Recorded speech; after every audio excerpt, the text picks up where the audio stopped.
Muraho, muraho neza, Yesu nashimwe.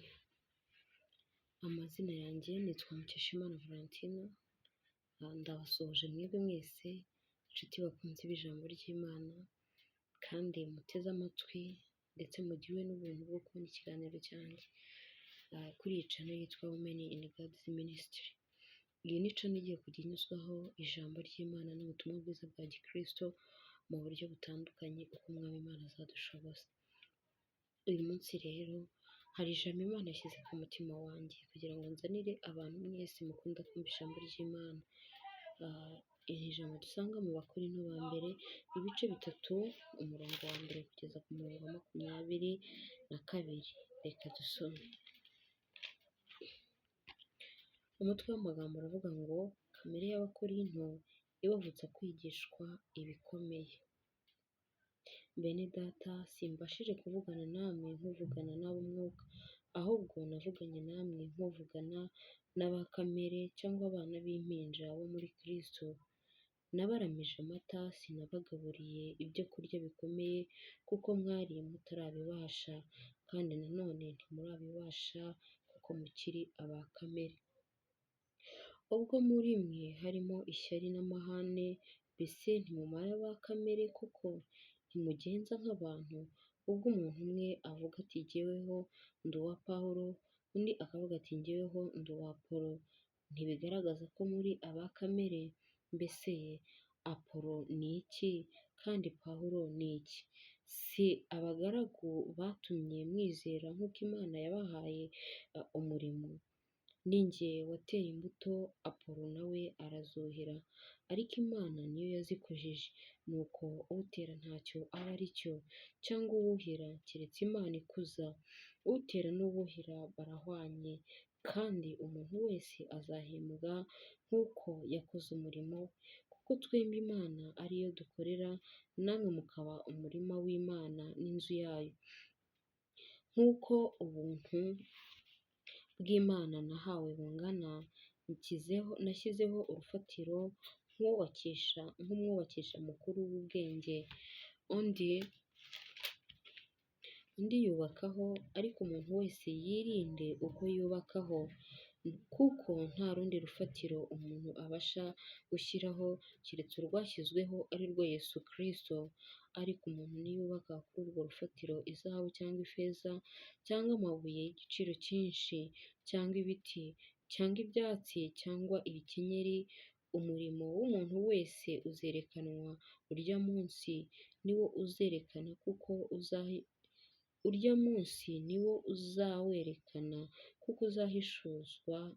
uzahishuzwa umuriro, akaba ari wo kandi uzagerageza umurimo w'umuntu wese. Umurimo w'umuntu uwo yubatse kuri urwo rufatiro nugumaho azahabwa ingororano, ariko umurimo w'umuntu nushya azabura inyungu, nyamara ubwe azakizwa ariko nk'ukuwe mu muriro. Ntimuzi yuko muri urusengero rw'Imana, kandi ko umwuka w'Imana aba muri mwe? Umuntu utsemba urusengero rw'Imana, Imana izamutsemba, kuko urusengero rw'Imana ari urwera, kandi urwo rusengero ni mwe. Ntihakagire umuntu wishuka. Umuntu wese wo muri mwe niyibwira ko ari umunyabwenge ku by'iki gihe, abe umuswa kugira ngo abone uko aba umunyabwenge nyakuri. Mbese ntimuzi ko ubwenge bw'isi ari ubupfu ku Mana? Kuko byanditswe ngo itegekesha abanyabwenge uburiganya bwayo, kandi ngo Uwiteka azi ibyo abanyabwenge batekereza ko bitagira umumaro. Nuko ntihakagire umuntu wirata abantu, kuko byose ari ibyanyu, naho yaba Pawulo cyangwa Apolo cyangwa Kefa cyangwa isi cyangwa ubugingo cyangwa urupfu cyangwa ibiriho cyangwa ibizaba, byose ni ibyanyu, namwe muri aba Kristo, Kristo nawe ni uw'Imana. Amen. Reka dusenge. Mana, ndagushimye mu izina rya Yesu. Data, turakoshya aya masaha, tugushyize hejuru, izina ryawe nirihimbazwe. Uwiteka Nyiringabo, uyu ni wa muhamagaro waduhamagaye wo gukora umurimo wawe mu gihe nk'iki, reka utubambire amahema kandi udushyigikire turi gukora uyu murimo. Data wa twese mwiza, ndasenze kugira ngo uduhe umutima wo kumva ndetse no kukumvira mu izina rya Yesu, kandi mwene data wese iki kiganiro kizageraho, ndamusengeye data wa twese mwiza kugira ngo uwandike amazina ye mu gitabo cy'ubugingo, ndamusengeye ngo umuhe kugendana ubwenge bw'ijuru muri iki gihe gikomeye, Uwera wa Isiraheli, ndamusengeye ngo umanure umutaka w'uburinzi muri ibi bitoroshye ku mukristo uri mu rugendo. Urakoze, turagushimye rero, ngaho nubane natwe muri iri jambo, twe ntacyo twavuga kandi ntacyo twasobanura, turi abana b'abantu ntitwabasha gusobanura ibye nk'uko bikwiye, niyo mpamvu tuguhamagaye ngo rekuza uba umusobanuzi, umwuka wera agwire kandi aganze muri twebwe. Urakoze, icyubahiro ni icyawe mu izina rya Yesu, amen, amen, amen. Murakoze cyane. Tumaze gusoma ijambo rikomeye, ijambo ryatubwiye ngo kamere y'Abakorinto ibavutsa kwigishwa ibikomeye. Inshuti, umukunzi w'ijambo ry'Imana cyangwa umukunzi w'Imana, ese kamere y'umuntu ni iki? Kamere y'umuntu ni iki? Iri jambo ritubwiye ngo kamere y'Abakorinto ibavutsa kwigishwa ibikomeye, tubonye uburyo iyo kamere yabo bashatse kuvuga imezemo. Ni kamere yo kwirema ibice, ni kamere yo kuvuga ngo uriya ni uwacu turamuzi, nta wundi watwivangamo, ni kamere yo kuvuga ngo njyewe ndi uwuriya, uriya ubwo ntamuzi ntabwo ngomba kumugira neza, singomba no kumuvugira neza. Aho ariho Pawulo yabigishije ubutumwa bwiza, uyu Apolo nawe akomerezaho ku murimo Pawulo yari yatangiye, ariko abantu baza kwicamo ibice. Birashoboka no mu matorero yacu bijya biba, umupasiteri bamuhindura ukabona hari abakristo baguye, akavuga ati njyewe nakundaga uriya mupasiteri kuva bamujyanye, uyu uriho ntamfasha. Reka mbabwire inshuti bakunzi bene data, wisuzume mu mutima wawe, usuzume kamere yawe, utaba ufite kamere imeze nk'iy'aba Bakorinto ikazakuvutsa kwigishwa ibikomeye n'Umwami Imana. Muri uru rugendo rw'agakiza habamo impinja, habamo abakuze, nk'uko tubona mu mubiri bimeze. Umwana bamutwita bakamubyara akaba uruhinja, bakamuha ibyoroshye kugira ngo agende akura gake gake, bakagenda bamumenyereza ibikomeye. N'urugendo rw'agakiza ni kimwe niko bimeze. Niyo mpamvu Yesu yabwiye Nikodemu ngo ntibishoboka ko wakwinjira mu bwami bw'Imana utavutse ubwa kabiri. Ntabwo kuvuka bwa kabiri yamubwiraga ari ukuzajya mu nda ya mama we akongera akaba uruhinja, ahubwo yavugaga kuba uruhinja mu mwuka. Nta wundi utwite umuntu wese utaravuka, ni Kristo Yesu niwe ugutwite. Igihe umwemereye ukumva ijwi rye, ntiwinangire ukamwakira nk'umwami n'umukiza w'ubuzima bwawe, ubu uruhinja ruvutse kuri we. Igihe uteze amatwi ubutumwa bwiza, umwigisha runaka ari kubwigisha, ukumva ijambo ry'Imana rirakwinjiye, ukumva ushatse kuva mu byaha, ukumva ushatse gukurikira Kristo, icyo gihe uba ubaye uruhinja. Ijuru rigufata nk'uruhinja, kandi ijuru rikurera nk'uko umubyeyi cyangwa se ababyeyi bo hano mu isi mubizi twita ku bana b'impinja, uko niko no mu ijuru barera. Mu ijuru niko barera. Iyo uri umwana mu gakiza, mu ijuru niko bakurera, bafite ukuntu bagutwara gake gake gake gake. Iyo ukomeje kwemerera Imana rero, ntabwo uba umwana wagwingiye. Ariko iyo utemereye Imana ugatangira gukurikira abantu, ugatangira kuvangamo kamere zawe, ugatangira kuvangura, Imana ntivangura, ariko utangiye gushyiramo kamere zawe, bibangamira Imana neza, ukabura uburyo bwo kwigishwa ibikomeye. Kandi nk'uko tubizi n'ibikomeye umuntu aba abikeneye. Uko ugenda ukura ukeneye kurya ibiryo bikomeye kugira ngo urusheho kugira imbaraga. Rebera urugero ku mwana mutoya w'amezi 6, iyo bamwigisha kurya bamuhereza ibyoroshye, bamunombeye ndetse kuko nta menyo aba afite. Ariko uko ugenda ukomera, ugenda ukura, ukenera kurya. Ugeze ku mwana w'imyaka 15 arya byose, imyumbati, ibijumba, ibiryo bikomeye byose, uba ushobora kubimuha kuko uzi neza yuko noneho arabikeneye kugira ngo agire imbaraga, ndetse noneho afite n'amenyo akomeye afite imbaraga yashobora kurya ibyo bintu bikomeye. Bivuze ngo rero bene data, mureke twemerere umwami Imana dukure no mu buryo bwo mu mwuka, twe kuba ingwingiri two gufata iby'umwuka ngo tubivange na kamere zacu. Mureke niba twarakijijwe dukubite hasi kamere zacu. Ndabizi muri uru rugendo turi kugenda harimo ibisitaza byinshi, kuko niho Pawulo yakomeje aravuga ngo ubwo muri mwe harimo ishyari n'amahane, mbese ntimubaye aba kamere, kuko ntimugenza nk'abantu. Yes, nibyo turi abantu, tugenza nk'abantu, kandi biranagoye tukiri mu isi ko washira byose, biragoye. Ariko hamwe no gufashwa n'ijuru, Pawulo niwe wabivuze neza aravuga ngo nshobozwa byose na Kristo umpa imbaraga.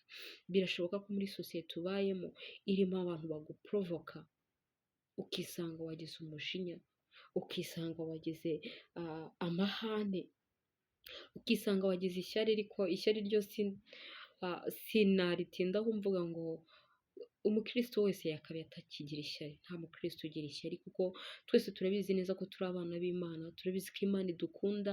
Niba mwene data hari ibyiza yamukoreye, ahubwo nishimane nawe, nezerwe, kuko data wamuhaye nanjye arandeba, arabizi neza ko ndi umwana we, kandi ko nanjye mu gihe gikwiriye hari icyo data agomba kumpereza. Nta mukristo w'ukuri wakabaye akigira ishyari. Ishyari murabizi neza icyo ryakoresheje Gahini, ubwo bavukanaga ari abavandimwe babiri. Gahini abonye umugisha Imana ihaye murumuna we Abeli, amugirira ishyari aramwica, niko Bibiliya bitubwira mu ntangiriro. Ishyari ni ribi rero, ishyari si iry'umukristo, kandi biramutse binashobotse ko wakiriye Kristo nk'umwami n'umukiza w'ubugingo bwawe, ariko ugasanga imbuto y'ishyari ikiri mu mubiri wawe, ikiri mu mutima wawe, yanze kukuvamo, birashoboka kubw'iyi kamere, nk'uko Pawulo abitubwiye. Uramutse usanze bimeze gutyo, uzajye ku mavi yawe usenga Imana, ubwire uti Imana ndakwinginze nkiza ishyari, ndabizi kuri data, ndabizi ko nanjye unkunda, ndabizi ko unteganyiriza ibyiza, ndetse byiza kurushaho ibyo wahaye uriya. Ndabizi neza ko bishoboka ko ngiye wampa n'ibirenze ibyo, ariko ntukundire Imana ibyo izaguha. Ukunda Imana nk'umwana w'Imana, ukunda Imana nk'uko umubyeyi akunda umwana we, ukunda Imana nk'uko umwana akunda umubyeyi, kuko n'Imana idukunda nk'uko umubyeyi akunda umwana we. Bibaha ishyari, wibuke neza yuko Imana yacu irapima. Yes, ari naho twabibonye na hano muri iri jambo ngo umurimo wose dukora tutawushyize kuri urwo rufatiro ari rwo Kristo Yesu, uzapimwa kuri urya munsi, umunsi w'urubanza, umunsi umwana w'Imana azagaruka mu isi. Yavuye mu isi ameze nk'intama, yaremeye baramubamba, bamukubita amacumu, baramwica, ariko nagaruka azagaruka ari umwami afite ubutware, azagaruka ameze nk'intare y'inkazi, azaza afite umujinya ku muntu wese uzaba utarumva ijambo ry'Imana, ku muntu wese uzaba warakinesheje umusaraba, agakinisha amaraso ya Kristo, agakinisha ikiguzi cyamutanzweho. Umwana w'Imana azagaruka amufitiye umujinya mwinshi, ngo kuri uwo munsi rero nibwo imirimo twakoze yose izapimwa, ngo ni uko umurimo wakoze ushingiye kuri urwo rufatiro ari rwo Kristo, ngo nibawucisha mu umuriro wawe, umurimo wawe ugapimwa, ukavamo, ukagaragara, icyo gihe uzabihemberwa, kuko bizaba bigaragaye ko ntago ari ishyari ryaguteye gukora uwo murimo, ntago ari competition cyangwa se kwigana abandi byaguteye gukora uwo murimo. Ariko niba warabikoze kubw'ishyari, kubwe runaka yaguze imodoka n'urugero ayiha mama we, reka nze ngende nanjye ngure ebyiri nzihe mama wanjye. Icyo gihe nibipimwa bikagaragara ko wabikoze kubera ko urebeye kuri mugenzi wawe, cyangwa se ushatse kumwereka ko wowe umurenzeho cyangwa wowe wamurutaho, umurimo wawe nuwucishwa mu muriro uzashya, ube umuyonga. Ariko wa mwene data kuko yabikoze abikuye ku mutima, abikoreye urukundo, akavuga ati Mana, ijambo ry'Imana ariko ryatubwiye ngo twubahe ababyeyi bacu kugira ngo tuzaramire mu gihugu Uwiteka Imana duha. Navuga ati Mana, umubyeyi wanjye yankoreye byinshi, mfashira ishimwe kugira ngo mushime, akamuhereza iyo mpano abikuye ku mutima, abyeretse Imana. Umurimo we nucishwa muri uwo muriro, icyo gihe umurimo we uzagaragara awuhemberwe. Rero bene data, nabifuriza yuko wowe nanjye dukora imirimo twubakiye ku rufatiro rwiza, ari rwo rufatiro rwashyizeho n'Imana, ari rwo Yesu Kristo. Twubake kuri urwo rufatiro, izahabu cyangwa ifeza cyangwa amabuye y'igiciro cyinshi cyangwa ibiti cyangwa ibyatsi cyangwa ibikenyeri. Bivuze ngo icyo ufite cyose, ibikenyeri byegereranywa n'akantu koroheje. Mwese sinzi nimba mwese mubizi, ariko nk'abantu benshi babaye mu gihugu cyacu cy'u Rwanda, ibikenyeri murabizi, biriya byeraho amasaka izuba ryaramaze kubikubita byarumye, ubona ukuntu biba byoroshye. Rero nibwo ngo waba warakoze uwo murimo woroheje usa nk'igikenyeri, nushyirwa ukawukora ku rufatiro rwa Kristo, nucishwa mu muriro usuzumwa, bikagaragara yuko wawukoze ufite urukundo, uzerekanwa, umurimo wawe uzawuhemberwa. Reka rero twikure mu mutima ibi bintu bya kamere. Mu Bagalatiya naho tuhasanga imbuto za kamere. Reka twikure mu mutima ibintu bya kamere kugira ngo tubashe kwakira umugisha w'Imana, kandi tubashe kwakira iby'Imana idutegurira byose, twe kwivutsa amahirwe yo kwigishwa cyangwa se guhishurirwa ibikomeye. Murakoze cyane, ndabashimiye kubwo kubana nanjye muri uyu mwanya. Reka tuzabane no mu ijambo ry'Imana ry'ubutaha. Murakoze cyane, ndabakunda. Amazina yanjye ni yayandi. Ciao ciao, bye bye.